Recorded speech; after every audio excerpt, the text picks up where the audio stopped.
Welcome to our channel. Today we how to activate Microsoft Project for schedule management, complete guide step by step clearly. To activate Microsoft Project for schedule management, start by launching the application on your computer. Once the program is open, navigate to the top left corner and click on the File menu. From the drop-down options, select Account. In the Accounts section, look for the Product Information area. Here, you will find an option labeled Activate Product if it has not been activated yet. Click on Activate Product to begin the activation process. You may be prompted to enter your 25-character product key. This key is typically found in your confirmation email or on the packaging if you purchased a physical copy. Carefully type in the product key, making sure not to confuse any characters. After entering the key, click on Continue to proceed. If prompted, follow any additional instructions on the screen. This might include signing in with a Microsoft account linked to your Office subscription. Complete the login process if required. Once the product key is verified, you will see a confirmation message. At this point, your Microsoft project is activated and ready to use.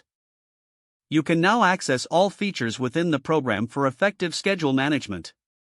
Next, consider setting up your first project to familiarize yourself with the interface. Use the new option in the File menu to create a new project plan. Fill in necessary details, such as project name and start date. Explore the various tools and features available to enhance your project management experience. Now that your Microsoft project is activated, you can effectively manage your schedules and tasks. If the page does not load, refresh the browser or try again in a private or incognito window. Make sure you are using the correct email address, then retype it carefully to avoid small typos. If your password is not accepted, use the reset option and create a new strong password you can remember. Check your spam folder for verification or security emails, then complete any requested confirmation steps. Enable two-factor authentication if available to improve account security and reduce unauthorized access risk. After signing in, review your profile details so your contact information and settings are accurate and current.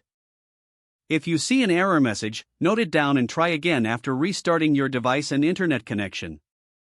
Log out when you finish, especially on shared devices, to keep your account and payment information secure.